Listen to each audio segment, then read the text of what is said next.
Merci beaucoup. Asseyez-vous. Et je voudrais simplement, pour terminer,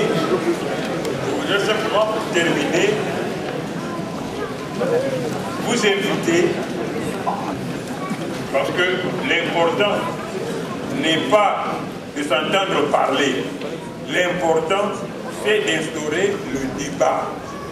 Donc je m'arrête là, en attendant que vous puissiez poser les questions sur ce que je viens de vous dire, pour que ensemble nous puissions dégager une ligne de conduite pour que tout ce qui s'est passé, parce que depuis les temps coloniaux jusqu'à nos jours, les élections chez nous ont toujours suscité des bagarres.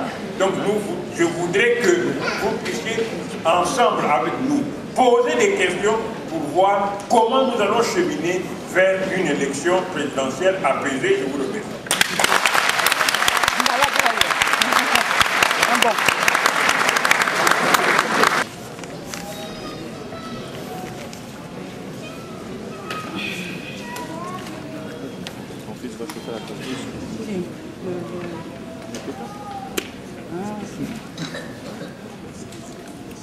Va chauffer. Nous, on est là, on fait badaille. Bonsoir. Je voudrais commencer par vous présenter, pour le cas où ce serait encore nécessaire.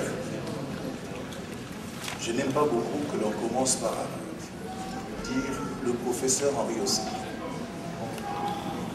Ce titre académique accolé à un nom a laissé dans notre mémoire collective suffisamment de souvenirs agréables. Non, on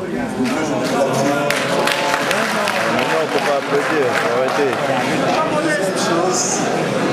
Deuxième chose, je prends cette précaution pour qu'il soit bien entendu entre nous que le propos que je vais délivrer n'est pas un propos d'autorité.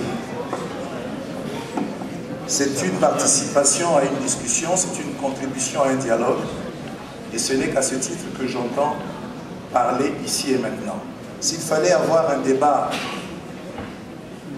qui oppose des arguments d'autorité, il y a d'autres lieux pour cela, et ce ne serait pas ce même type d'exercice, je vous prie de le comprendre comme ça. Troisième précaution, ou troisième exigence, c'est de remercier les organisateurs de cette cérémonie, dont je salue l'initiative, et dont je salue aussi le courage politique, parce que ce n'est pas du tout évident qu'à la veille d'une confrontation et d'une compétition électorale aussi attendue, une formation politique naissante, créée, animée par des jeunes gens qui appartiennent à la nouvelle génération du personnel politique congolais, et choisi de venir ici à Paris, prendre le risque de proposer sur un thème aussi chargé de rassembler des Congolais. Et encore une fois, félicitations à Denis Sassou-Nguesso. Félicitations à tous ceux qui ont répondu présents à cet appel. Et allons-y. Pour que les choses soient claires aussi, j'appartiens à cette génération de Congolais pour qui la question de l'ethnicité n'est pas un dogme. Ceux qui me connaissent savent d'où je viens, quelles sont mes origines, quels sont mes liens matrimoniaux avec une ethnie qui n'est pas forcément mon ethnie d'origine, et que ce geste que j'ai fait, un geste qui correspond à un choix de vie, rend compte des convictions profondes que j'ai, et qui disent que, comme disait Saint-Exupéry, mon frère, ma soeur, si tu es différent de moi, viens avec moi parce que ta différence m'enrichit. C'est dans Terre des Hommes. Alors j'ai tenu à parler en quelques mots de la relation entre ethnicité, démocratie et violence au Congo. Je ne suis pas le premier à en parler, je ne suis pas le dernier, je ne serai pas le dernier.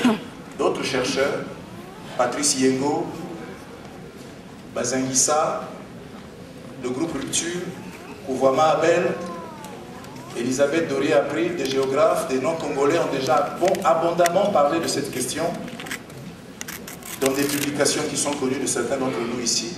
Et je voudrais essayer, à l'occasion de ce forum, poser deux questions. Pourquoi est-ce qu'à propos du Congo, il est arrivé que l'on écrive dans la presse, que l'on entende des commentaires qui disent qu'au Congo, les questions de politique renvoient à une dualité nord-sud? C'est le premier axe de la césure.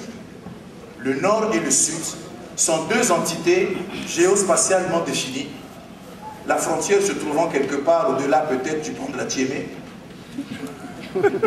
et qui inconciliablement sont appelés à chaque secousse politique à s'affronter. Pourquoi dans notre pays on continue à penser comme ça? Quel est le fondement de ce paradigme qui continue, même si les générations se renouvellent, à fonctionner comme allant de soi? C'est une question centrale, parce que sinon on ne comprendrait pas que, par exemple, des logiques du type le Nord a assez gouverné, il faut laisser la place au Sud.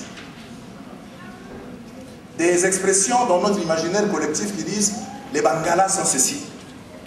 Chez les Bangalas, il y a des expressions péjoratives qu'utilisait l'ancienne génération qui disaient les Ngembi, sous-entendu les gens du poule.